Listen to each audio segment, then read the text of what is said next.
അല്ല, ഈ മലയാളികൾക്ക് എന്താണ് പറയാൻ വയ്യാത്തത്? ഇവൻ്റെ കൊമ്പ് കൊള്ളാം, പക്ഷേ കൈ അത്ര പോരാ. ചെവിക്കൊരിത്തിരി കൂടി വലിപ്പമുണ്ടായിരുന്നെങ്കിൽ ആനയ്ക്ക് ഇപ്പോൾ കാണുന്നതിൻ്റെ ഇരട്ടി വലിപ്പം തോന്നുമായിരുന്നു എന്നൊക്കെ കുറേ മനുഷ്യർ വന്ന് തട്ടിമൂളിക്കുന്നതും മാർക്കിടുന്നതും കാണുമ്പോൾ സത്യത്തിൽ അർജുന് ചിരിക്കാനാണ് തോന്നുക. ആനകളെ തേച്ചുരച്ച് കുളിപ്പിച്ച് നിർത്തി അതിൻ്റെ കൊമ്പിൻ്റെയും തുമ്പിയുടെയും കാലിലെ നഖങ്ങളുടെയും വരെ വണ്ണവും എണ്ണവും അളന്ന് കുറിച്ചെടുത്ത് ജാതകമെഴുതിക്കുന്ന മലയാളി മാമന്മാരുടെ ഈ ഒരു ഭ്രാന്തിൻ്റെ ഗുട്ടൻസ് എത്ര ചിന്തിച്ചിട്ടും ഇതുവരെ പുത്തൻകുളം അർജുന് പിടികിട്ടിയിട്ടുണ്ടാവില്ല. ഉണർന്നെഴുന്നേൽക്കുന്നതും ഭക്ഷണം കഴിക്കുന്നതും എന്തിന്?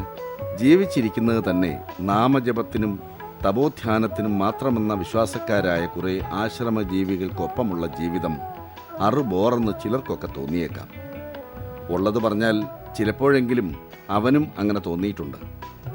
പക്ഷേ ഇവളിവിടെ നിന്ന് മൂത്ത് നരച്ച് മൂക്കിൽ പല്ലു വന്നു പോയാലും ശരി, ഈ പെങ്കൊച്ചിനെ നിങ്ങളുടെ ചെക്കന് കെട്ടിച്ച് തരുന്നില്ലെന്ന് മുഖത്ത് നോക്കി പറഞ്ഞാലും ശരി, പുറകേ നടന്ന് കാല് തേഞ്ഞിട്ടായാലും കൊഞ്ചകറിയും കള്ളുകുപ്പിയും വാങ്ങിക്കൊടുത്ത് പെണ്ണിൻ്റെ അച്ഛനെ കുപ്പിയിലാക്കി അവസാനം പെങ്കൊച്ചിനെയും റാഞ്ചിയെടുത്ത് വീട്ടിലേക്ക് പറക്കുന്ന ചില വീരൻ വിരുദ്ധന്മാരെ പോലെ മലയാളികൾ അവസാനം അവനെയും സ്വന്തമാക്കി നാട്ടിലേക്കുള്ള വണ്ടി പിടിച്ചപ്പോഴാണ് താൻ എത്രമാത്രം ആ നരച്ചു വെളുത്ത നാടിനെ സ്നേഹിച്ചിരുന്നു എന്ന കാര്യം പുത്തൻകുളം അർജുൻ എന്ന ആഞ്ജനേയ ഹാത്തിക്ക് ശരിക്കും ബോധ്യമായത്.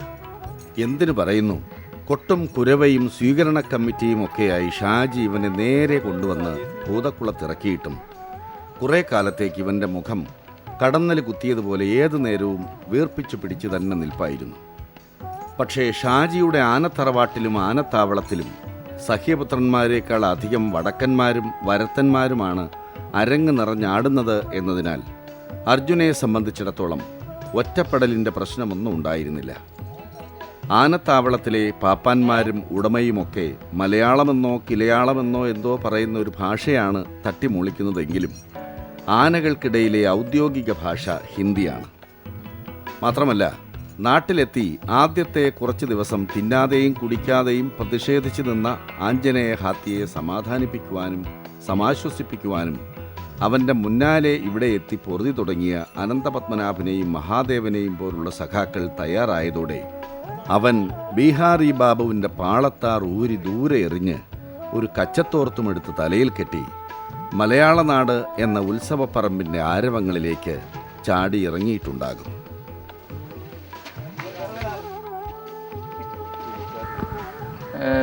മറ്റ് സംസ്ഥാനങ്ങളിൽ നിന്നൊക്കെ ആനകളെ ഇങ്ങോട്ട് കൊണ്ടുവരുന്നതിൽ ഇപ്പം എന്താ ബുദ്ധിമുട്ട്, അങ്ങനെ എന്തെങ്കിലും സംഭവം ഉണ്ടോ? ഇപ്പോഴും നിയന്ത്രണങ്ങളുണ്ട്. ആനയെ വെളിയിൽ നിന്ന് കൊണ്ടുവരുന്നതിന് സർക്കാർ തന്നെ നിരോധിച്ചിരിക്കുകയാണ്.